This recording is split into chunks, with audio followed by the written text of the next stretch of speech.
I'm about to let my favorite childhood cartoons pick what I read for the next 72 hours, maybe a week. We're gonna see how much reading I get done. I chose a bunch of my favorite cartoons, essentially from like 2000s to 2010.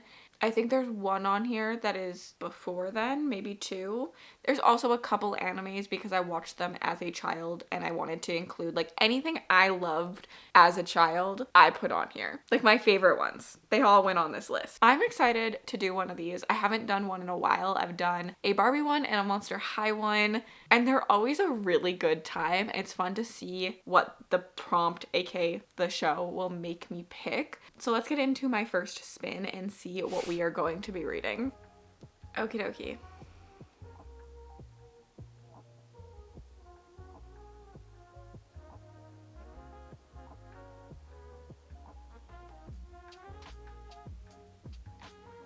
Okay, we picked The Fairly Odd Parents. The Fairly Odd Parents follows Timmy Turner, a 10-year-old boy with two fairy godparents named Cosmo and Wanda, who grants him wishes to solve his everyday problems. I feel like this will be a pretty easy one for me to do.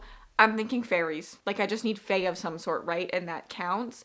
If there was some sort of wishes, that would be good as well. And then it was a very like purple yellow theme to it, I think. I'm gonna go look at my shelves and see what there is for me to read. Okay, I have picked what I've decided to go with. I think I'm gonna finish off series and I'm gonna go with The Queen of Nothing. This is a fairy story and also it's purple, and any like Fairly Odd Parent graphic is definitely purple. But also my patron Nat reminded me that Tommy is bullied by his babysitter, and so she was like, you could also do a bully romance. And although I wouldn't call this necessarily a romantasy, it's part of the YA fantasy to romantasy pipeline that I like to talk about on my channel. There's definitely a little bit of that. There's a little bit of that bully romance aspect in this story. Not as hardcore some of the bully romances I read that are adult, like Zodiac Academy, but there's definitely like sprinkles of it in here. And so I think that this will really, really work. And I gave every other book in the series 5 stars, and I'm very, very much excited to finish it off. And like, yes, I have these gorgeous editions from Fairy Loot. So it was calling my name. I do have a little bit of time before I have to watch Vampire Diaries tonight with my patrons, so I always like to watch some of these things when I do vlogs like this. So I'm going to see if I can find the first couple episodes of The Fairly Odd Parents on one of the streaming services, and I have some bookmarks to pack because now that Ramadan is over, I can put up my like leftover stock. So I do have a few orders that I need to send out of that for any Realm bookmarks. If you didn't get them, definitely go to my Etsy and check those out. It's linked down below. I always keep some for just in case situations, and when it's been enough time, I can always put those up. So I've been doing that. It's been a long time since I watched this, so I'm very excited. I told Nick that I got it and he was like, I loved that show. It definitely was a really, really well loved one in all my like friend circles.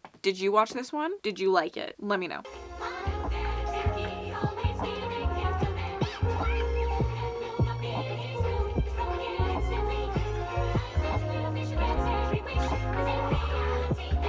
Good morning. This light is very bright. I don't know why. I have started The Queen of Nothing. I'm really, really enjoying it. I don't think I'm super far in. Maybe like 60, 70 pages. 20-ish%, I guess. No spoilers, but our main character has just gotten back to Fairy. For those who have read this, since this is such a loved series, I'll try to give you a hint at where I'm at all the time. Reading this again, it's been a while since I read the first two, and I was a little bit nervous because I read the first two pretty much back to back, and that's my preferred way to read a series, so I was worried that my love was gonna die down with all the like gap time I had, but I don't think that's the case. There's something so enchanting about the story for me. The writing style, the character, I find her very relatable. I find all of the characters very relatable in their own ways, as they are struggling with real emotions and things that us as humans struggle with quite a bit, even in our human world, like not fitting in or wanting to be better or wanting to be different or wanting to be selfish but not being able to be selfish or wanting to protect someone you love. Like there are so many themes in this that are so real to what I go through on a daily basis. I also love that for a fae story, this world building is really rich in like real fae lore. We have mischievous fae, they can't lie, they're cunning, they're cruel. Like it actually fits to a lot of the lore I knew about fae growing up. It's not like romanticized, which I think is really fun and refreshing. It's crazy that this is such an old series now. Like this is a classic in the YA genre, I think personally now. Like it's going to be a classic classic as we grow up. Like, this is going to be a series that is constantly talked about and has influenced a lot of the romantasy we see today, a lot of the fae stories. But I still think that this one feels so unique compared to all of the ones I've read already. That's when you know a story is really bread and butter, is when it holds out the test of time. And I do think this does. Obviously, we've seen a lot of these things overplayed now, but it still has enough elements that just feel so unique to it. It feels like something you could never replace. It feels like its own story, and I love that. If you have not read the Cruel Prince series, we're following our main character whose parents were murdered by her half-sister's father. Her half-sister is half fae. Her father is a full fae. When he murders the 3 children's parents, he says, I can't just leave children here to fend for themselves, so he adopts all 3 instead of just his child, quote unquote, and they all become his child, and he raises them in fairyland. However, 2 of them who are twins are human, and they don't really belong because humans are more servants. They are not treated very well in fairy, but they're also not the same as the humans in fairy, so they just like don't know where their place is. They're like kind of fae, kind of human, and they have a mix of both because of their upbringing and their status in this world, because they're better than the humans, but they're lesser than the fae, but it's like this weird murky thing, like they're going to school with the fae and things like that. And our main character says that she is going to show the fae that she is just as good as them, and she's a little bit power hungry, and we see where that power hungry and her want to be seen as equal gets her within the story. And this is the 3rd and final book. I'm very excited to finish it. I'm gonna hop on some sprints today with my patrons, I think, and get a good way done. I forgot to update you all and say that I did watch the first episode of The Fairly Odd Parents. No wonder we have problems watching long form things in my generation, because those are so short. The first episode is 20 minutes, but it's broken into 2 things. So each episode is actually like 10 minutes. Also, the way they throw you in, there's no like setup how he found these Fairly Odd Parents. He just has them. And there's no like explanation.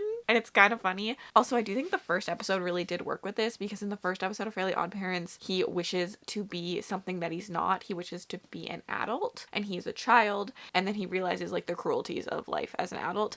And I feel like this whole series is about Jude wishing she was a fairy and then realizing kind of why fairies suck. So I do think this was like the perfect pick for that. Potentially, I might do a coloring page with the Fairly Odd Parents, or just one of them. I think throughout this vlog would be fun to do one cartoon themed coloring page. I have made it farther into this. I can't get over how stunning this edition literally is. I'm gonna use my little fairy lover bookmark. I think it's perfect for this, and I have made it to about 150 pages in, the start of book 2. This would work for an Our Fantasy prompt because it is a book in parts if you are completing Our Fantasy this year. I love this. I truly do. I think that 3 is controversial if I remember correctly, so I'm excited to see how I feel throughout the entire story, but this first half of the book, I'm obsessed. There's something just like so nostalgic about this for me, even though I didn't read it as a child. If I had read it as a teenager, this would have been my personality, my entire personality. I mean, as an adult, it kind of also is. But I just love the world created, the characters created. I said it all in the first clip. I relate so hard to a lot of these characters and things like that, and I just do think the world building is so well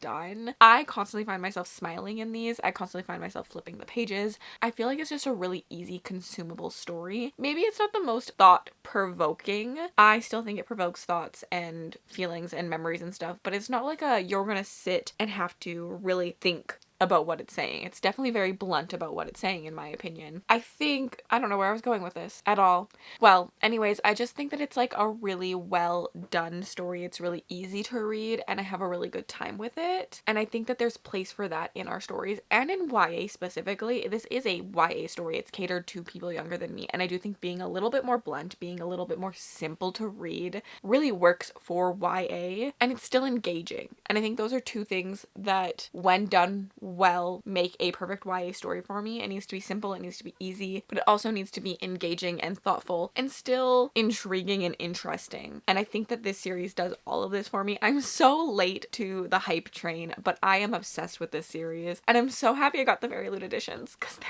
literally like, this is everything to me. Everything. Okay, I'm gonna finish the book, and then I'm gonna update you one final time. I don't think I'll update you again unless I'm just screaming, because there has been so many times of me just being like, oh my god, I love this book. The first scene when her and Cardan meet again, tell me that that wasn't the best 3 sentences I've ever read. I was freaking out. Just he's like, I would always know you. Incredible. Sometimes when I'm in a reading drought, I'm not gonna call it a slump, but like a drought of no 5 stars or 4 stars, or even just books that I love and feel connected to. When I'm in that 3-star drought, really, I forget why I read. I forget the feelings that you can have when you love a story, and I'm like, what is wrong with me? And then a series like this comes along and you remember that this is the whole reason. This right here is the whole reason. Probably not surprising to anyone, but 5 stars for me. I do wish it was longer. It is the shortest book in the entire series, and I'm never a fan of when they get shorter. I think books should always get longer, essentially, if they're well written.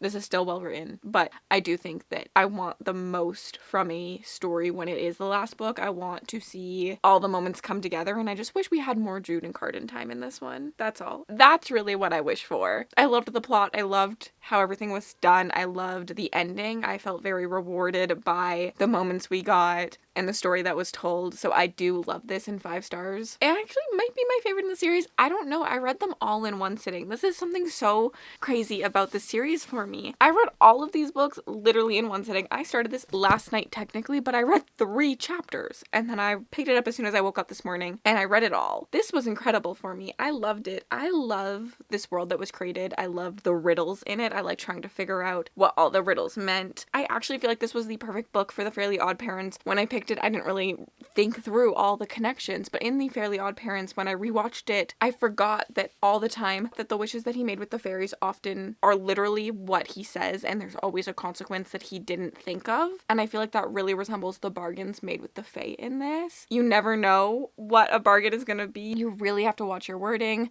You can't just commit to bargains because the Fae is always trying to trick you. And not that in Fairly Odd Parents were the fairies trying to trick him necessarily, but that's just what happened with their magic. And I feel like this just was the perfect book for it, honestly. I'm so impressed with that, and I love that. And I'm so happy I read this. This is a 5-star series for me. Definitely one of my favorite YA series there are. Right up there for me with the Red Queen series by Victoria Aveyard, the Ember and the Ashes series by Sabaa Tahir, the Aurelian Cycle by Rosaria Munda. There definitely are a few more that I'd like to add to this list. I'm excited to dive into some of these really loved YA series that I personally didn't read as a child. I was very much a Twilight Hunger Games girl. I reread Twilight a lot. I reread the second half of Breaking Dawn religiously. I also did read Divergent and stuff like that. I'm thinking about reading The Maze Runner because I do love those movies and I never read them. Otherwise, let's get into another pick. We have another spin to do, but I just had to remind you all that this is literally 5 stars. This is incredible. I'm late to the party, but if you have not read these, please do. I know they're not for everyone. They definitely do read a little YA, little teeny at times, but I also just think that it's so well crafted and done. I liked all the plot threads and what everything meant. I really, really enjoyed this entire series, and it is easily a popcorn read for me. It's easily something that's unputdownable, easily a cancel your plans series. And for those of you who have read the series, I do own the short story collection because I did get it with Fairy Loot. I'm not normally a short story person, but should I read this? Is it a short story or is it just a novella? It might just be a novella. Did we like this? I normally skip things like this, but I do own it in this like stunning edition, so let me know. Okay, it's time to pick another show together, so let's do that. I'm always scared. Always freaking scared about these. What am I gonna get? No. We landed on Danny Phantom. Do I read? Do I read it? Hold on. Let me tell you a little bit about Danny Phantom and then we'll get into my book choices. Danny Phantom was once your typical kid until he accidentally blew up his parents' laboratory and became a ghost hunting superhero, Danny Phantom. Now half ghost, Danny's picked up paranormal powers, but only his sister Jazz and best friends, Samantha and Tucker, know his secret. Danny's busy fighting ghosts, saving Casper High, and hiding his new identity, all while trying to graduate. I have not watched Danny Phantom in so long. I'm actually really excited to find this one to watch. Fairly Odd Parents was not something that as an adult I think I would rewatch. I have rewatched some of my favorite childhood cartoons, but after watching the first episode, I think it's geared a little bit younger than my preferred rewatchable era of show, if that makes sense. I think Danny Phantom could be rewatchable, which makes me kind of excited. I don't know what to read. The thing is, Phantasma is the perfect book for this. This romantasy is literally the book where it's like if you simped over Danny Phantom, you're gonna simp over Blackwell. 100% true for me. I loved this. This was a 5-star read for me. Blackwell was incredible. I loved his lines, his quotes. This is literally the perfect Danny Phantom book. The thing is, the sequel recently came out, but I don't think we have a ghostie in this one. We're following our main character's like little sibling in this one as she finds her romance and there's trials and stuff, but I don't know if there's ghosts. This does say that there's ghastly spectators, so I do think that there are still ghosts, and I feel like Danny Phantom is like a ghost hunter, and if we're trying to take down the labyrinth that she's in, this could work. It's also my book club pick with Mel for Patreon. We run a book club together that runs every single month, and this is our pick. You can read this without reading Phantasma, although I think it's recommended to read Phantasma first because it does follow what happens in Phantasma like a couple years later. I think I'm gonna read this. I don't have a lot of like ghostly stories that aren't like horror, and I don't know if I'm in the mood for like a Darcy Coates, which is where like a lot of my ghost stories are, and I think that it just makes sense because this is the perfect recommendation for this that I'm gonna continue on, and I'm gonna read Enchantra. This was amazing. I texted Mel literally that I'm hoping I can fit this into this vlog, but I'm unsure because it depends what I got, and I think that this is the perfect book. We're gonna read it. I'm only 50 pages in, but I fear we might have 2 5-stars back to back. I'm loving this. This slaps, and I can confirm it was the perfect pick for Danny Phantom. They are ghosts. We are simping again for another ghost. They're technically a wraith, but it's a ghost-like thing. They're immortal. They're dead-ish, because they're dead-ish. They're half demon. Definitely counts in my brain. And also, I did watch an episode of Danny Phantom and can confirm that I'm still obsessed with Danny Phantom. If I find the clip of me talking about it on Instagram, I will insert it here. I watched the first episode of Danny Phantom, and I don't know if this is creepy as a 27-year-old now, but I'm still a simp for Danny Phantom. Silver hair in ghost form. I will be putting on episode 2 later. Danny Phantom was still good. I think I will be watching the next episode at some point tonight as well. Maybe for some atmosphere while I read. The silver hair just kind of does it for me. Like the transformation moment, that's everything. And this also was everything. This slaps already. This feels different from the first book, but also so reminiscent of the first book to me. I definitely see the similarities. I definitely see the themes and the occurrences. It kind of reminds me of Carissa Broadbent in the way that the first duet and the second duet definitely mirror each other. The trials themselves, I think, are going to mirror each other. The setup, the idea of the games is definitely a mirror image, but we have 2 different characters that are reacting to these things. We have a very different motivation for this thing. We have a younger sibling, and younger siblings and older siblings typically act different, and that's something I really like to dive deep into, is like the similarities between all younger siblings and the similarities between all older siblings and things like that.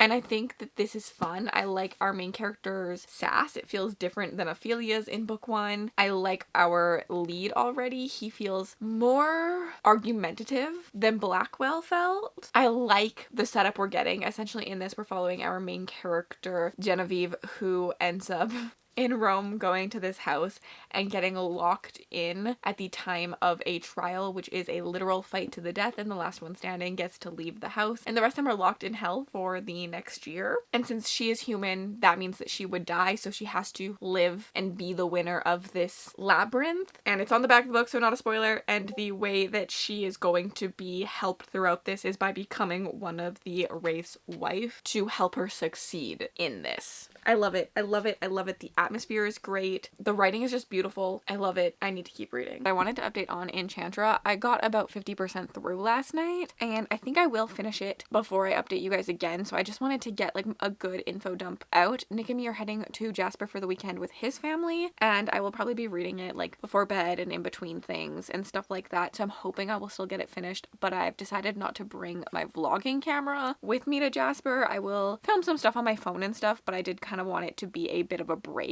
and just taking this thing feels a little bit too intense for me. So I won't be filming any like book clips, but Enchantra's going pretty well. I think it's better written than Phantasma. I think it has better elements. I actually think it is the better story. However, it reminds me too much of Phantasma at times. It feels too similar, but I like the romance in this one. I like the reason for their romance, and I really like the side characters in this one. That's really selling me on this story, is the side characters. I feel like that was an aspect for me that Phantasma lacked. I think I bought the love story a little bit more in Phantasma actually, but I preferred the other relationships in this one so far. It's just so much like Phantasma with the devils and the different games and the overly possessive man. And like, yes, that's pretty much every single fantasy romance story I read, but because of the writing and the stylistic choices, it definitely feels very, very similar to Phantasma for me. I think I could still give it 4 stars, but I also might continue to really notice that and not love that since I did love Phantasma so much. But I do like our main characters together. I do think that they have good chemistry. I don't know. I feel like my feelings about it are all over the place. Sometimes I'm like, I like them. Sometimes I'm like, I don't like them. I don't know. I think I'm struggling because I just like love Phantasma so much and I'm trying to separate the two. And at times it is very hard because they are so similar. I do think this is the better story though. It does spoil the ending of Phantasma. It does, 100%. There are 2 things I've seen that I was like, yeah, that's a spoiler for the ending of Phantasma. If you care, then you have to read Phantasma first. I personally think I could read Enchantress first and it wouldn't ruin my enjoyment of Phantasma. I don't think the twists were this big, all-consuming thing that I didn't see coming. So I think you would be fine if you don't care. And if Enchantress is something you think you'd like better with like the setup and stuff. But otherwise, I would suggest reading Phantasma first. But I do think it can be done to read Enchantress. Because Nick and me are going away and I think I could finish Enchantress pretty quickly since it's such an easy read. I'm gonna do another spin so that I potentially have another book to read while I'm away. So here we go.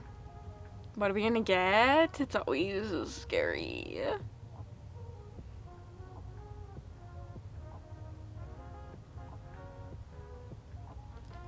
Total Drama Island. This animated series from Canada spoofs survival programs by recounting the misadventures at Camp Womanaqua, an island retreat where 22 teens compete in extreme challenges while vying for the 100,000 grand prize. Every 3 days, at a campfire ceremony, the host passes out marshmallows to players who are safe. The sad camper, who doesn't get a marshmallow, must walk down the dock of shame to the boat of losers, which will bear him back to his mundane life. I think I might need to dip into my thriller era for this one, because I do think that there was a bunch of like reality-themed horror thriller novels that came out recently. I'm gonna text Lexi and ask her if she has any suggestions. Good morning, friends. I got home from Jasper last night. It was a fun trip. We didn't really do a lot. Jasper is a national park that's about 3 hours away from me, so it's like within the Rocky Mountains. There's like a whole little town of Jasper, and you're literally like nestled in the mountains. Think the city of Valaris. So it's really pretty, and you can go on some like hikes and stuff, but it did have a forest fire about a year ago that took out a lot of the surrounding hikes and some of the town. We are still trying to go to it because it kind of runs on tourism. It is like a hiking and skiing and snowboarding town. Essentially, you can go up to the mountain and like ski down it. It's like this really pretty place, and since it's a national park, no one's allowed to like hunt or like threaten the animals or the nature in any way. So you do see a lot of animals around. We saw a lot. We saw some mountain goats, some elk, some deer, and so like that's always kind of fun to just drive by and like you kind of slow down because they might cross the roads and things like that. But it's just like pretty to be nestled into the mountains. It was just like a quick little trip for us, and we hung out with Nick's family and stuff. But I did get to do some reading. I have a couple updates to give to you. Also, Miley and Theo did really, really miss me. It doesn't look like it, but I promise you she did. She ignored me all night long last night for rubs. But I did happen to finish Enchantress while I was out there. I'm giving this one 4 stars. I personally didn't like this as much as I liked Phantasma. However, I do think that this is a better book. And so like that's kind of like complicated my feelings a little bit. I think that this one has more substance to the side characters, which is something I personally do really look for in stories. I still thought the competition was fun. It was different enough from Phantasma, but it did mirror Phantasma quite a bit that at times I wished it had been even more different, if that makes sense. I feel like in the like devils, I saw a lot of comparisons, like the big bad devils, and even in the romance itself, but I still really enjoyed it. I think Phantasma for me knocked out of the park because of Blackwell. I personally loved Blackwell so much, and the lines that he gave, this had less quotable lines from the male protagonist to the female protagonist for me, where I was highlighting pretty much every line Blackwell said in the first book. But I liked the concept of this romance more. I liked the marriage of convenience. I liked what this competition was. I thought the competition itself was unique, with the siblings having to murder each other essentially. But I do think that this would have been really well done as 2 books instead of 1 book. book. I feel like the ending of this one felt very, very rushed. I personally think that this could have been a really good one book competition, and the second book in the duology being the ending section that we get in like letters, I think that would have been a really good second book. I actually kind of wish that this entire series was romantasy duologies. That's my preferred style of romantasy, is duologies in an overarching series. I feel like it gets me just like the perfect amount of romantasy for me. We get a good amount of plot, but a good amount of romance and banter and stuff in duologies. It's like good pacing for me. I do think that the next book is going to be, because there is another book coming, The Cure thing. So like obviously I'm still excited to get that third book. I still really like this series. I think they're so fun. I really had a good time with this. It will be a standout for me throughout the year. Like I did give it 4 stars. I did really enjoy it, but I definitely had complaints about it. And I think comparing it to Phantasma the entire time didn't help it, because it is so close to Phantasma, and I did read Phantasma not that long ago, that there really was a big comparison game happening in my brain, and this one just kind of lost to that, even though there was a lot of this that I think was better done than Phantasma. But I just love Blackwell so much. But I do think that this fits our prompt so well of Danny Phantom. Like it really did. We had like shadow wraiths and stuff. Also, that's another thing that I feel like this is controversial, but I think I'm kind of done with shadow daddies. I'm gonna say this and then I'm gonna fall in love with a shadow daddy, but I just feel like they're kind of overdone right now for me.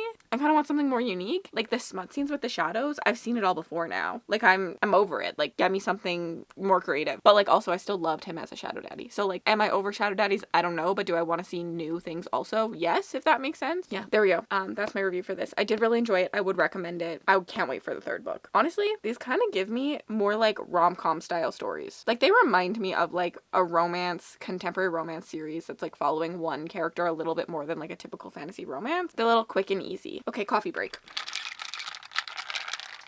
I didn't have coffee all weekend, so that was good. Next order of business is I did end up picking a book to read for the next cartoon, because I did finish Enchanter a little bit early into the trip, so I did start another book, and we had rolled it before I left, and we had gotten Total Drama Island. I do need to watch an episode still, but I think last time I told you I was checking in with Lexi, and I texted her and asked her for any reality TV show recommendations for thrillers. She told me she had no good ones that she thought I would like, and we were a little bit stuck, and then she was like, what about a retreat? And I was like, I think that would work. A retreat and like an island getaway where there's dangerous things happening feels similar enough for me. I read The Writing Retreat on Lexi's recommendation and I really, really loved it. And so she said, what if you picked up the new novel by that author, which is called The Last Session? It's another retreat story. And so I started it. I'm 30-ish% in. I have to say this is a slow start. With The Writing Retreat, I was instantly gripped into it. I was instantly obsessed and like couldn't put it down. I'm definitely finding myself having to like prioritize reading. Not that I'm not enjoying it, but like I'll get distracted easily versus just wanting to like completely binge the book in one sitting. This one is following our main character who is a social worker, but when she finds a actor who has been missing for 4 years and then that actor goes missing again, she ends up searching to find that actor because the police and no one will help her, and she ends up at a retreat that feels a little cult-like, and that's all we know. It feels a little suspicious and things are going down, and it's a little bit mystery-esque right now for me. It definitely has a slower pacing than like what I prefer in thrillers. I'm literally on page 101 and I feel like we just got to the retreat. So I'm hoping things pick up from here, because I do remember once we were at the retreat, in the Writing Retreat, like things really started to take off. I think we just got to the retreat a little bit sooner than we did in this book. There's a lot more backstory and like character work happening, which could work for a lot of people since I think a lot of people complained about the Writing Retreat. I'm very intrigued by this one and excited. I will watch an episode of Total Drama Island at some point today and I'll also update you on those. I also would like to color a page at some point for one of these cartoons, but I don't really know what I'm doing. We're gonna just chill. I did watch an episode of Total Drama Island and I got some Theo purrs while I did that.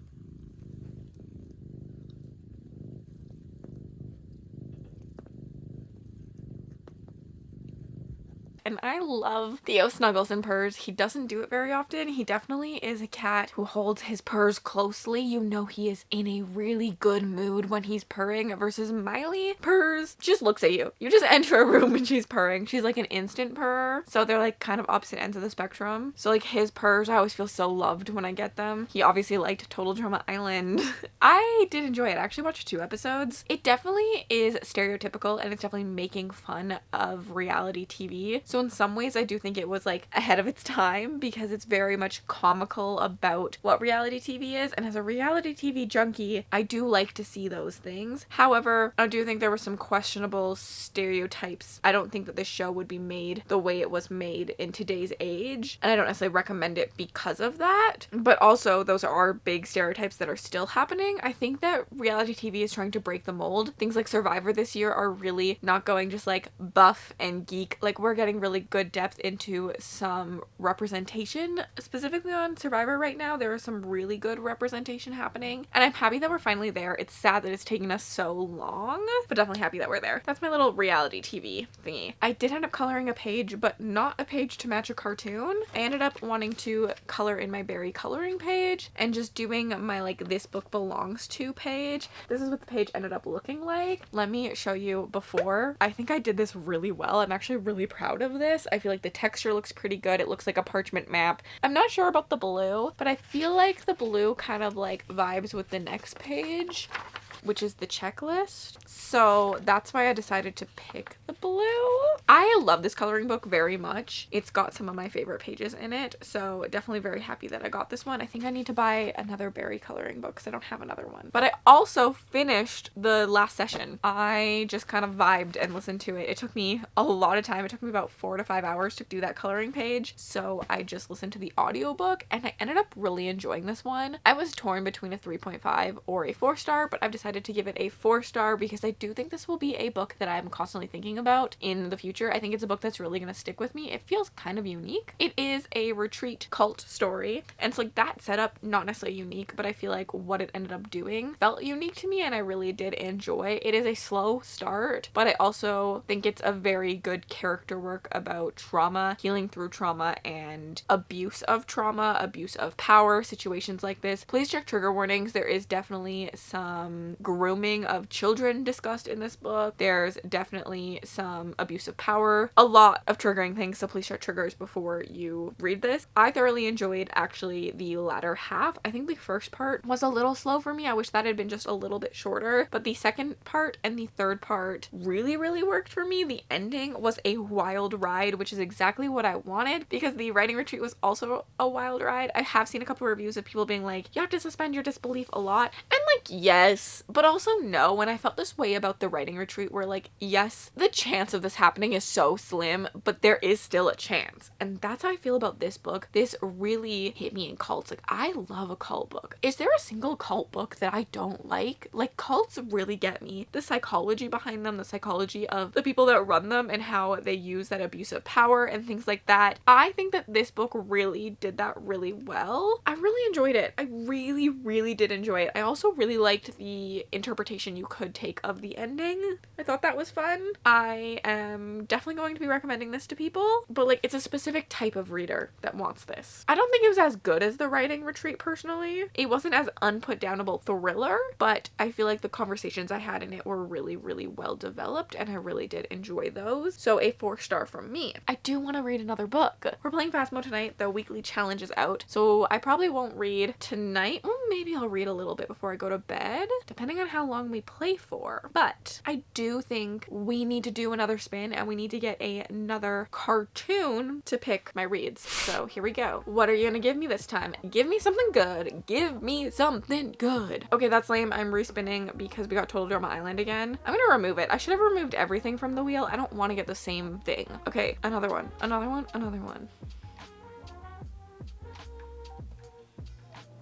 Inuyasha. This could be hard. Okay, this is technically an anime. It's not actually a cartoon. They're similar, but they're also different. But this was a really big part of my childhood. I actually am obsessed with this. I actually have an Inuyasha inspired romantasy in my head that I would love to write one day. Inuyasha is one of my favorite shows. I rewatched it as an adult. It's incredible. It is kind of a love story. Like, there is romantasy aspects in it. We follow Kagome, who like jumps into feudal Japan, and like Inuyasha Inuyasha is this like half demon. They go on a quest to like put all these shards together. Let's read what Wikipedia says about this. A teenage girl periodically travels back in time to feudal Japan to help a young half demon recover the shards of a jewel of great power. That's all it says. He's also kind of half dog. She's reincarnated.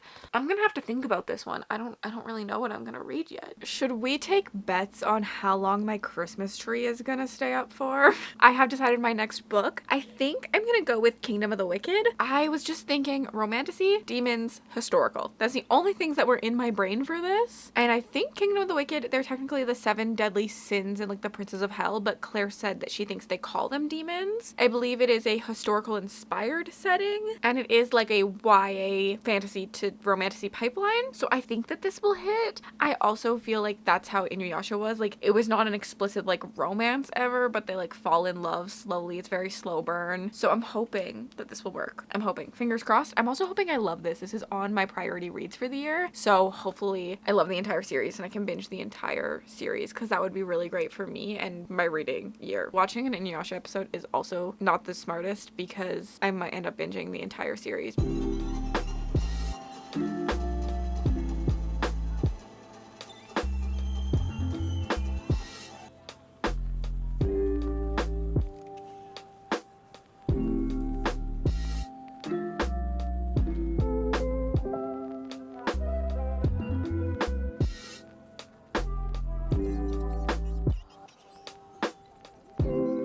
I'm out of breath from that walk up the stairs. Oh my god, I need to start working out more. I watched an episode of Inuyasha. I didn't end up watching the first episode because I actually had rewatched season 1 kind of recently. So I ended up just skipping to an episode that I really like, and it was Songo's episode. If you've watched it, like her like introductory episode, that is one that always sticks out to me as a favorite to me in the start of the seasons. And truly, I just love the show so much. This one was so fun to talk about because it is a love of mine as a child and as an adult. We used to play Inuyasha at like recess because a bunch of us watched it in my elementary school. I have seen the show many times. It is the start of a lot of my favorite things. Grumpy Sunshine definitely started here because Inuyasha is very grumpy and Kagome is very sunshine. The protective love interest who tries to take care of her definitely started here. My like sassy female main character I think started here with Songo because she was my favorite growing up.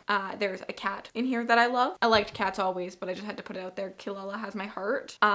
Enemies to lovers because there's like Shishomaru's romance. There's so many good things and good tropes within the series. The like half demon soft boy. Ugh, Inuyasha plays that role so well in my opinion. Like the episode where he turns human. Oh, that's so good. Are any of you Inuyasha fans or am I speaking to a void? Let me know. Let me know. Because this show is just incredible. Kingdom of the Wicked, however, I'm DNFing.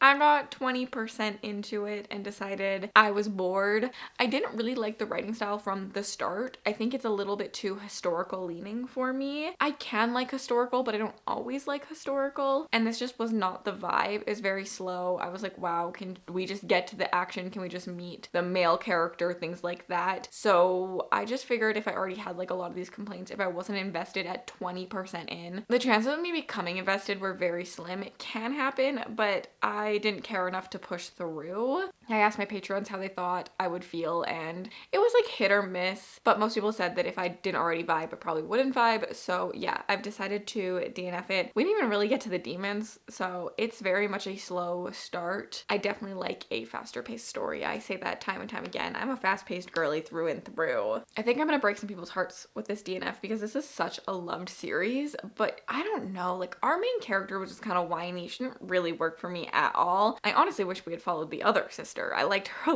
lot more. I feel like the other sister was giving Tori while this sister was giving Darcy. If you read Zodiac Academy. If we had landed on Winx Club, I would have picked up Zodiac Academy. There's so many things I wish we had landed on. I wish that I had gotten to see a little bit more of my childhood, but I can't make this go on forever and ever. So hopefully a part 2 will come at some point. Let me know if you would be excited to see that. I want to continue doing more of these random things picking my TBR. They're my favorite ways to pick my reads on my channel. Let me know if you have any ideas. I think my Patreon suggested reality TV picks my TBR next, but let me know down below your ideas. I mean, they're really old, so be gentle with me, but I'll leave the other 2 episodes in this series, I guess. It's an unofficial series on the screen for you to check out. They are old videos of mine now. I feel like my style has definitely changed. My quality has changed. And if you made it all the way to the end of this video and you'd like to leave me an emoji just to say you were here, leave me a ghost emoji for Daddy Phantom. Yes, you heard me correct. And have yourselves an absolutely remarkable day.